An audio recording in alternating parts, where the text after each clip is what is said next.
las personas que nos están mirando por medio de las redes sociales, que la gracia y la paz del Señor sobreabunde en sus vidas.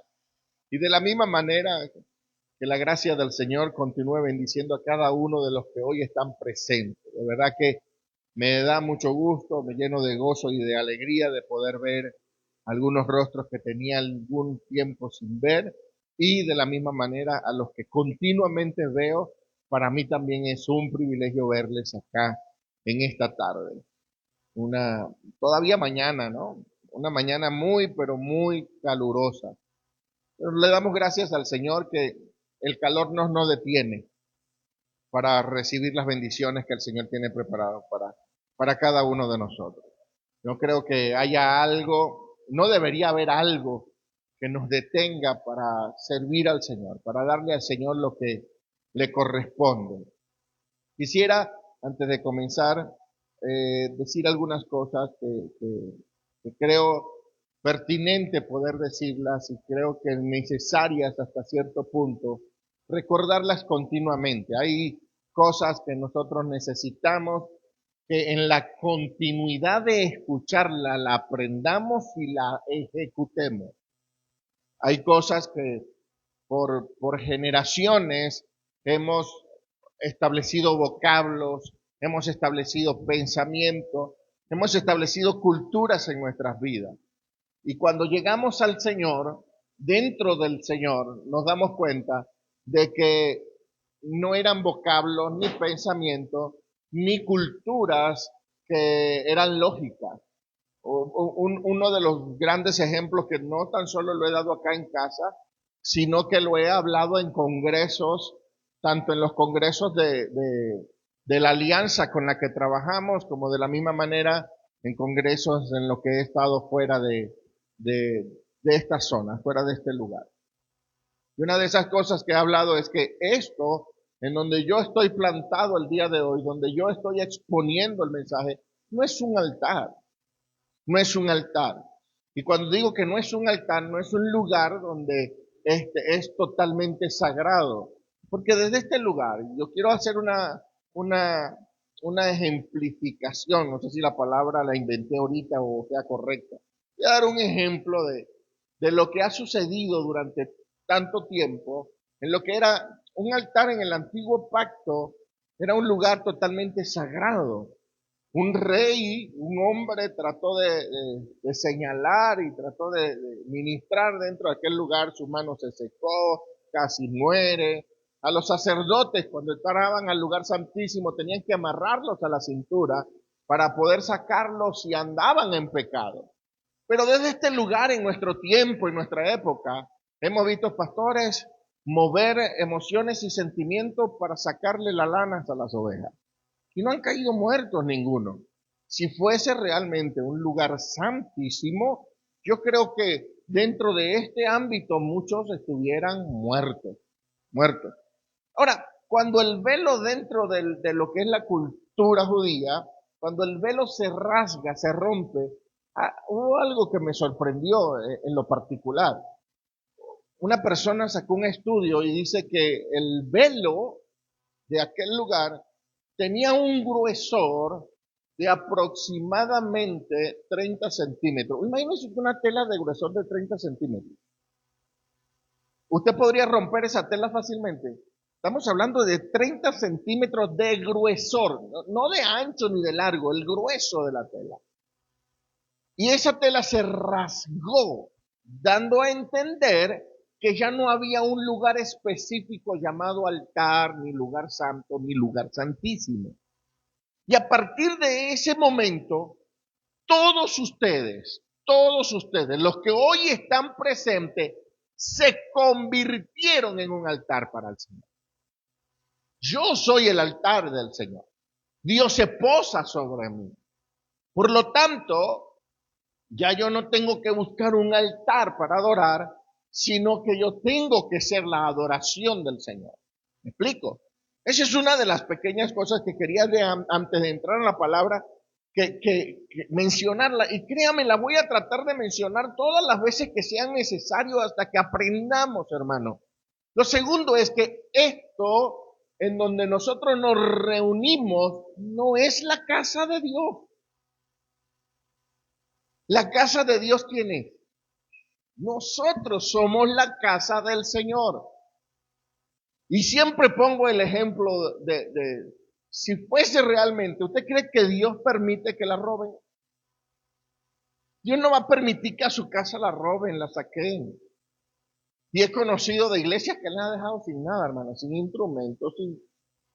Entonces, entra en una paradoja en nuestros pensamientos diciendo, ok, ¿qué pasa en este asunto? Cuando nosotros entendemos que yo soy la casa de Dios, este es el lugar de reunión, un sitio de entrenamiento, un sitio de capacitación, entonces se va a borrar de mi pensamiento o de mi mente el estilo de vestimenta que tiene que usar para entrar a este lugar.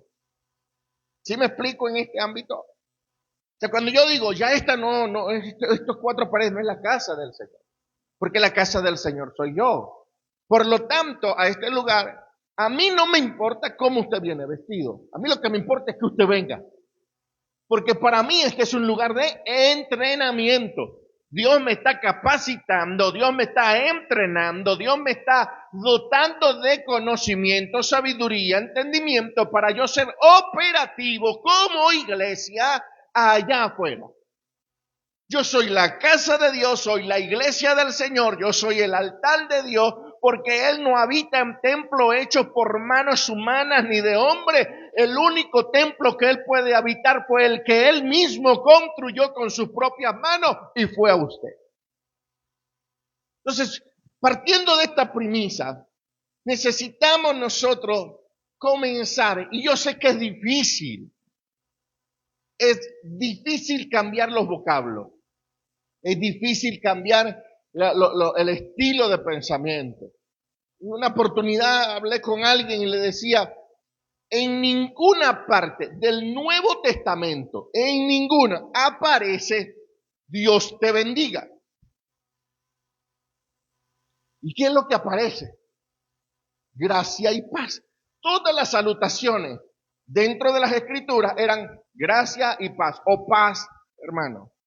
Pero nosotros, por salutación arónica, por designios del antiguo pacto, nosotros nos acostumbramos, adoptamos en nuestros vocablos aquella salutación que dice que Jehová te bendiga y te guarde, Jehová te dé la paz, Él haga resplandecer su rostro sobre ti, tenga de ti misericordia y todo aquel asunto que habla.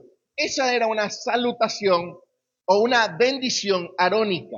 Nuestra bendición ya no viene del orden de Aarón, viene según el orden de Melquisedec, que es la representación de Cristo en el Antiguo Testamento, y la vivificación de Cristo en el Nuevo Testamento nos lleva a que ya hemos sido bendecidos con toda bendición espiritual en los lugares celestiales. Ya estamos bendecidos. Entonces Pablo, entendiendo esto, da una expresión a la iglesia cuando la saludaba de gracia y paz. ¿Por qué digo que es difícil? Porque hasta el día de hoy yo sigo saludando a mis hermanos. Dios les bendiga, hermano. Sabiendo que hay una salutación general dentro de las Escrituras, dentro del Nuevo Testamento, que es solamente gracia y paz. Y yo no estoy tratando de traer algo nuevo. Es algo que ya está escrito desde hace siglos. Y no es algo que hayamos descubierto el día de hoy. Es algo que ya se ha descubierto durante mucho tiempo. Lo único es que hoy en día nos estamos dando cuenta de los errores que habíamos cometido como iglesia, y tenemos mucho, hermanos. Miren algo, la mayoría de las personas siempre se acomoda en el lugar que simpatiza con la ideología. Usted ve, si usted es mexicano y se va al extranjero, usted va a tratar de buscar gente con su mismo gentilicio, con su misma nacionalidad. Yo creo que nos castigaron porque nos apagaron los aires, hermano. Que el Señor los reprenda, no mentira. Buscamos que gente con nuestro mismo gentilicio.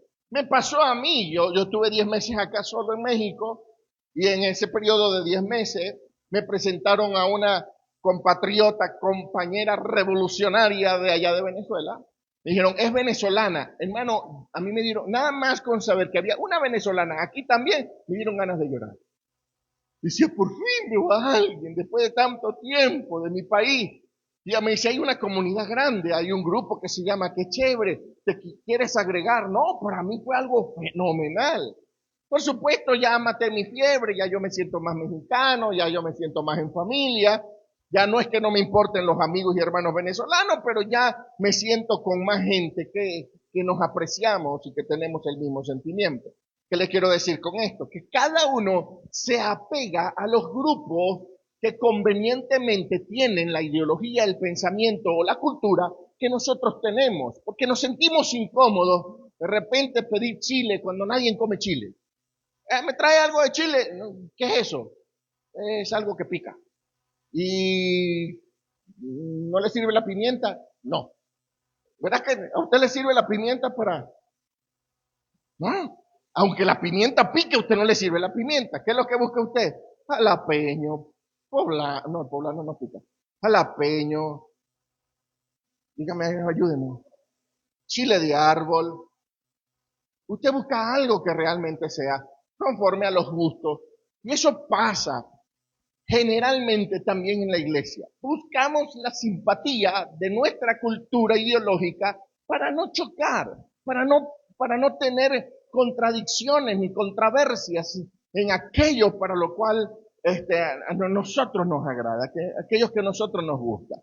Por lo tanto, no es que querramos nosotros obligar a la gente a que cambie, sino que la intención, y por eso lo grabamos, lo pasamos a las redes sociales para que no quede, es que el pastor quiso decir, no, yo lo dije, no es que quise aparentar decir algo, no, es algo que quiero que quede grabado sobre nuestras bases y fundamentos como iglesia, qué es lo que somos. Aquí yo no voy a taparle el pecado al pastor, aquí yo no vengo a taparle el pecado a un ministro, yo no vengo a decir que el apostolado es lo mejor que hay, no, si fuese lo mejor que hay yo lo digo, pero como no es, ¿me explico? Voy a decir la verdad. Es lo que yo quiero que la iglesia de nuestro tiempo entendamos, qué es lo que somos, para qué fuimos traídos, y en ese ámbito, dentro de las cosas que nosotros conocemos, hay una palabra que es la causalidad.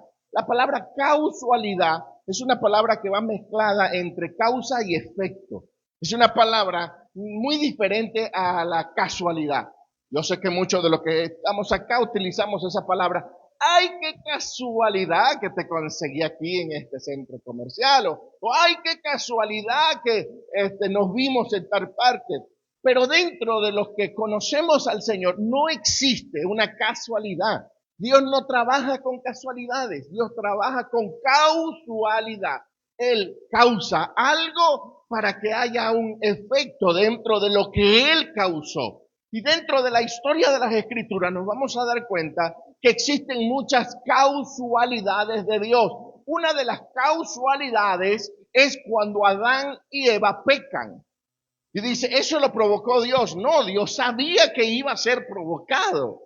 Y esa causalidad le da a entender al ser humano que sin Dios no somos absolutamente nada. Sin Dios yo no puedo hacer nada. Eso lo entendió Eva en el Edén, eso lo entendió Adán en el Edén, que en el momento que se separaron de Dios, en el momento que ellos dejaron la voluntad de Dios, a partir de allí comenzó tragedia, fracaso y cantidades de cosas dentro del ámbito de vida que ellos mismos provocaron. Entonces fue una causalidad para hacer entender al ser humano que sin Dios no somos nada en este mundo. Usted lo puede leer en Génesis capítulo 3. El diluvio universal, un diluvio que todos conocemos, la historia en la que Dios le habla a este gran hombre llamado Noé, ya lo iba a cambiar, iba a sacar a Moisés y lo iba a poner en el arca, y a Noé lo iba a poner en las tablas.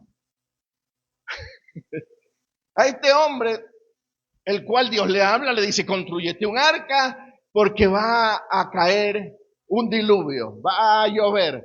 Entonces, Dios causó algo sobre la humanidad. ¿Para qué? Para traer un efecto de limpieza, de entendimiento, de que la gente bajo el pecado iba a transcurrir en condenación y que la gente bajo la gracia del Señor, bajo el resguardo del Señor y bajo la palabra profética de este hombre iba a entrar en salvación si lograban aceptar lo que se le estaba denominando o demandando. Entonces hubo algo que Dios causó en la vida de la humanidad por causa del pecado.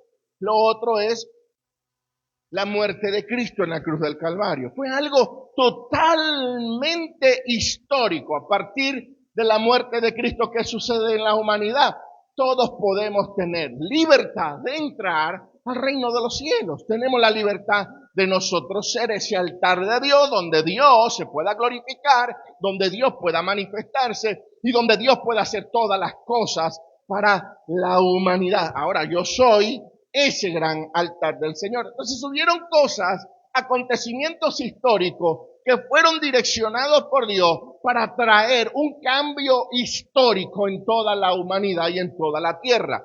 Pero no tan solo pasa eso, porque también sucede dentro del ámbito humano personal. No vamos a hablar en gran escala, no vamos a hablar de lo que produjo el diluvio, no vamos a hablar de lo que produjo solamente la muerte de Cristo, no vamos a hablar de todos los 10 mandamientos cuando Moisés subió y recibió las tablas, no vamos a hablar de todos los grandes acontecimientos que cambiaron a la humanidad. Vamos a hablar de los pequeños acontecimientos que comenzaron a suceder en la vida de una persona particular.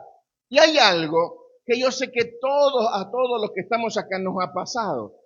En ocasiones nos conseguimos a personas que de repente ni nos imaginábamos que nos las íbamos a conseguir en un centro comercial, en un trabajo, en un cyber, en algún sitio específico. Y nosotros creemos que son casualidades. Y decimos, tal vez es una casualidad que me haya conseguido a tal persona, pero consiguiéndose o topándose con esa persona le promovió o le llevó a un estatus mayor en el que usted estaba.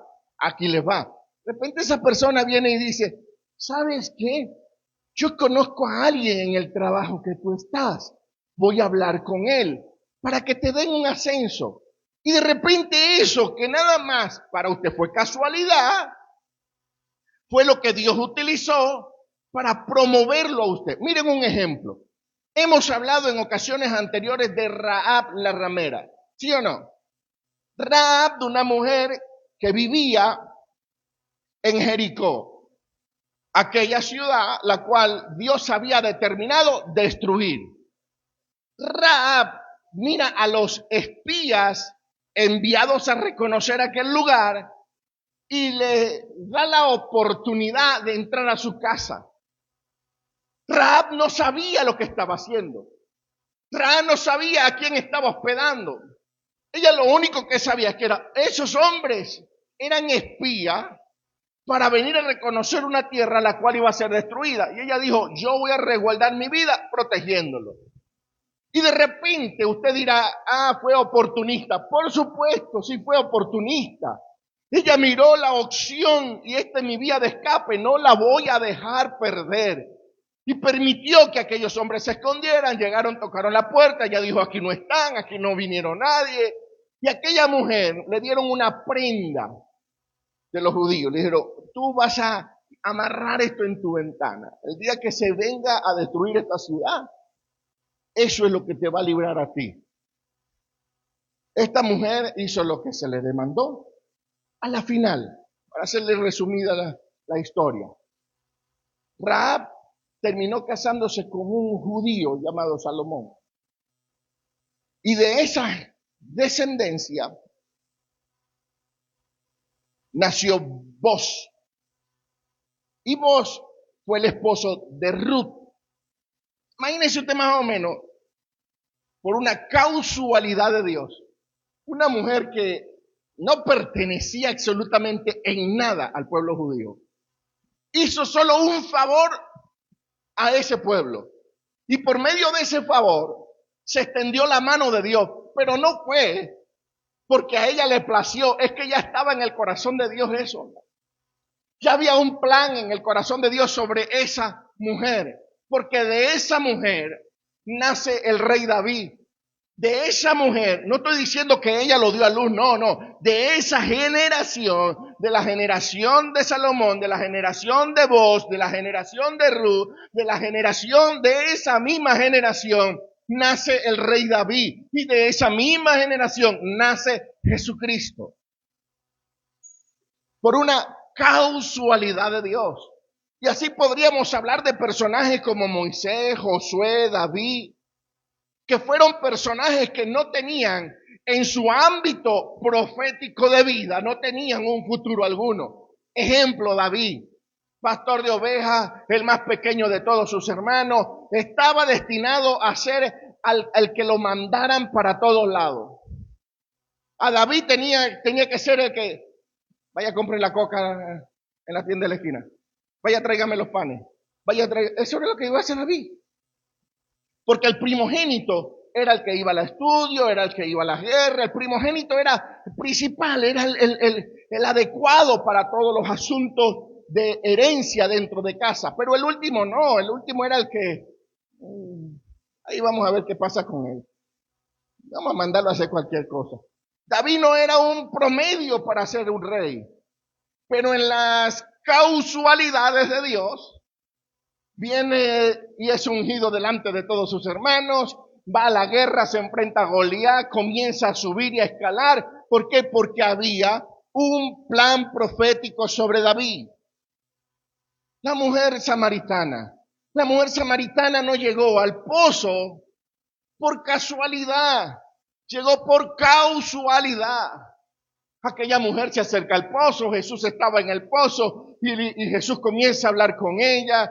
Y a la mujer le dice, ¿cómo tú siendo judío me vas a hablar a mí? Tú no sabes que estamos peleados, no podemos hablar. Y le dice, oye mujer, si supiera quién es que te está hablando, ¿acaso tú eres mayor que el que creó este pozo que fue Jacob? Le dice, yo soy mayor que el pozo, soy mayor que Jacob, soy mayor que cualquier cosa que tú puedas pensar, mujer. Y Jesús comienza a hablarle y a enseñarle en aquella oportunidad. Esta mujer se va convencida que conoció al Mesías y va como mujer y evangeliza toda una ciudad llamada Samaria.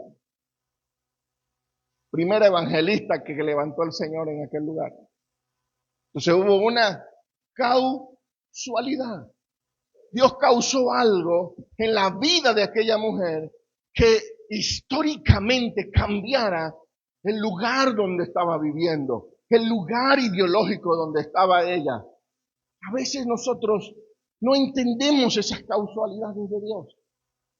Y yo vengo a decirte que el día de hoy tú estás acá no por una casualidad. Tú estás acá por causalidad. Dios impregnó tu pensamiento y corazón con un deseo de levantarte hoy y venir acá. ¿Para qué? Para decirte que tú eres un plan profético de Dios. Dios planificó sobre tu vida. Te lo voy a demostrar, libro de Efesios. Por fin voy a leer la Biblia, hermano. Libro de Efesios, capítulo 2, versículo 10. Dice, porque somos hechura suya. ¿Qué somos? Hechuras de Dios. Dios nos hizo. Que era lo que les venía diciendo en cuanto a que Él no habita en un lugar que Él no haya creado. Soy hechura suya. Él me hizo a mí. Él lo hizo a usted. Ojo. Dios lo hizo a usted tal cual como usted es. Con lo que era, con pensamientos de loco, de repente le provoca a usted comer jabón, perseguir aviones, que sean inalcanzables. Dios lo creó. Se le cayeron todos los cabellos y quedó calvo. Igual Dios lo creó. Se vino con la camisa al revés, no importa, igual Dios lo creó. ¿Por qué miran al güero? No miren al güero, no estoy hablando de él. Sabes que el güero es mi amigo. Así Dios lo creó. Nosotros podríamos mirar a las personas que están a nuestro al lado Y mirarle el versículo, dice, porque somos hechura suya. Él nos hizo a nosotros y nos hizo tal cual como hoy somos, tal cual como tú eres. ¿Quiere Dios cambiar algunos asuntos de nuestra vida? Por supuesto que sí, no lo voy a negar.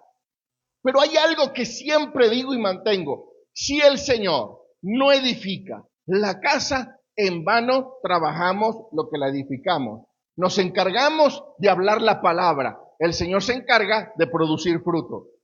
¿Sí o no? ¿Usted ha visto el nacimiento de algún niño?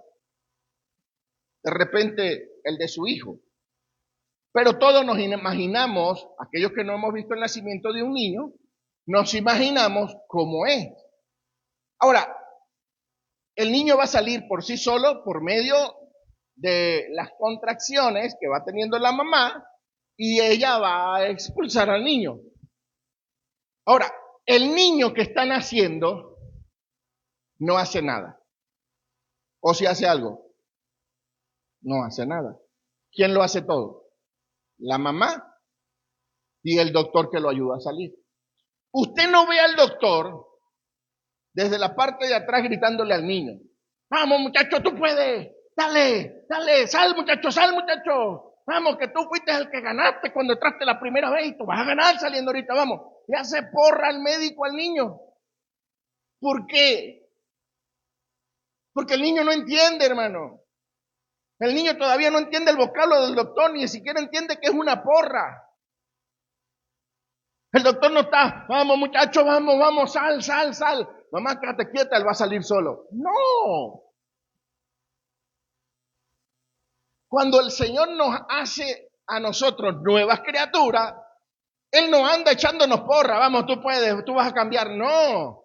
En el proceso de crecimiento se va entendiendo qué es lo que somos, qué es lo que tenemos, cuál es nuestra funcionalidad. Comenzamos a aprender a hablar, a caminar, comenzamos a decir mamá, papá, comenzamos a hablarle a la gente. Y en ese desarrollo el niño solo va produciendo lo que realmente él es. Él no se va a quedar gateando toda la vida. Él se va a parar sobre dos pies. ¿Por qué? Porque él fue creado para caminar sobre dos pies. ¿Qué te quiero decir con esto? Que los que hoy estamos acá muchas veces somos tardíos para aprender, pero de que vamos a aprender, vamos a aprender. Muchas veces nos cuesta caminar, pero de que va a caminar, va a caminar. Muchas veces nos cuesta cambiar vocablos de nuestras bocas, vocablos que tenemos ya impregnados en nuestros pensamientos, pero de que los cambiamos, los cambiamos. ¿Por qué? Porque estamos en un proceso de desarrollo, de crecimiento, el cual nos lleva en una avanzada para lo que Dios nos creó. Si Dios te creó, si Él fue el que te llamó, si Él te trajo a este lugar, entonces Él es el que te va a desarrollar en el ámbito de vida que tienes en Cristo Jesús. Ese ámbito en el cual Dios te creó, Él mismo se va a encargar de que tú comiences a crecer, de que tú comiences a desarrollarte, de que tú comiences a producir lo que generalmente necesitamos producir. Usted ve a algún agricultor diciéndole al árbol de aguacate, vamos árbol, tú puedes, produce fruto, vamos, tú fuiste creado para producir fruto. No, él sabe que hay un tiempo determinado que él produzca. Hay un tiempo determinado que él dé. Y él no va a obligar al árbol a que dé algo más.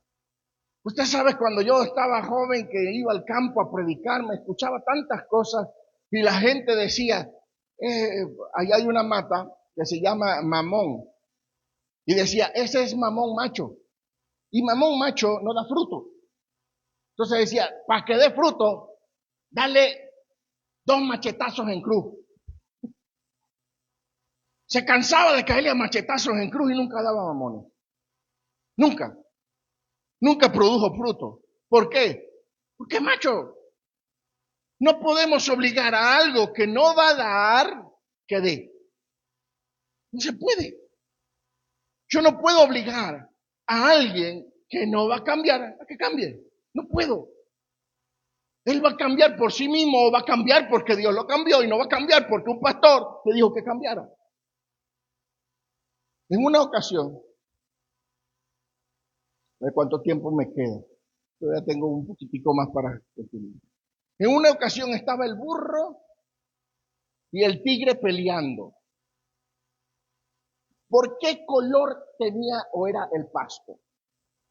Y el burro decía, el pasto es marrón.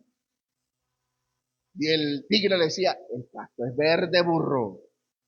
No, el pasto es marrón. Y ahí estaban con la discusión de que el pasto era marrón y es que el pasto era verde. Y dice, vamos a acabar esta discusión, burro. Vámonos al rey. Y se fueron a donde estaba el león. Cuando llegaron al león, le preguntan al león, León, y le dice el burro, no le preguntó al tigre, dice, mi rey león, estoy peleando con el tigre y le estoy diciendo que el pasto es marrón. Y él dice que el pasto es verde. Dígame, señor, mi rey, ¿de qué color es el pasto? Y el rey león lo mira y le dice, burro, tranquilo, el pasto es marrón, vete, porque voy a castigar al tigre. Y se va el burro, contento, como todo burro, sale, castigar al tigre porque yo gané. Y le dice el tigre, ¿por qué me vas a castigar, rey? Si tú sabes que yo tengo razón, por eso es que te voy a castigar. ¿Cómo un ser tan inteligente como tú se va a poner a discutir con un burro? Te voy a castigar por la discusión con el burro, no porque el pasto sea verde o sea marrón. Entonces, el que no quiere cambiar su perspectiva de vista, no la va a cambiar. Aunque esté en lo errado, no la va a cambiar. Entonces, no fuimos creados para discutir con los que no quieren. Fuimos creados para cambiar los que sí quieren cambiarse, los que sí quieren aceptar o los que sí quieren recibir. Eso es tan sencillo, hermano. Y a veces nosotros nos comportamos peores que los burros.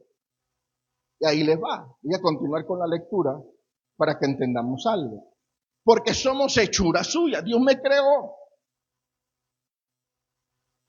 Creados en Cristo Jesús. ¿Para qué me creó Él? Miren esto. Quédese grabado en su pensamiento. Dios me creó para buenas obras. No quiere decir que me pasen cosas malas. Dice que me creó para yo hacer buenas obras, las cuales Dios preparó de antemano para que anduviésemos en ella. O sea que hay un camino profético ya creado por Dios, el cual Él mismo creó para ti. Él mismo creó.